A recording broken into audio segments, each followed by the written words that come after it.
పహల్గాంలో అమాయకులపై జరిగిన దారుణ ఉగ్రదాడికి ప్రతీకారంగా భారత సాయుధ బలగాలు చేపట్టిన ఆపరేషన్ సింధూర్ సైనిక చర్యలో భాగంగా అత్యంత కీలక పరిణామం చోటు చేసుకుంది. జమ్మూ కాశ్మీర్లోని అఖ్మూర్లోకి ప్రవేశించడానికి ప్రయత్నించిన పాకిస్తాన్కు చెందిన అత్యాధునిక JF-17 యుద్ధ విమానాన్ని భారత బలగాలు కూల్చివేశాయి. ఈ ఘటన సరిహద్దులో ఉద్రిక్తతలను అనూహ్యంగా పెంచింది.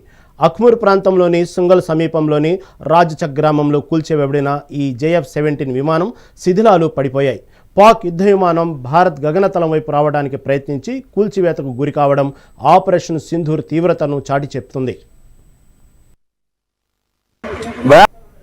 పహల్గాంలో పర్యాటకులపై ఉగ్రదాడికి భారత్ గట్టిగా ప్రతీకారం తీర్చుకుంది.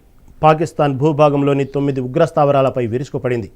ఆపరేషన్ సింధూర్ విజయవంతంగా నిర్వహించినట్లు సైన్యం ప్రకటించింది. ఈ మెరుపు దాడులకు సంబంధించిన వివరాలను భారత ఆర్మీ వెల్లడించింది. అయితే ఓవైపు భారత్ గట్టిగానే పాక్కు సమాధానం ఇవ్వగా, పాకిస్తాన్ మరోసారి దేశంపై దాడి చేసేందుకు రెడీ అయిందని ఇంటెలిజెన్స్ వర్గాలు చెబుతున్నాయి. ఈ నేపథ్యంలోనే దక్షిణ భారతదేశంలోని ప్రధాన నగరాలైన విజయవాడ, హైదరాబాద్, వైజాగ్లను ఉగ్రవాదులు టార్గెట్ చేసినట్లు తెలుస్తోంది.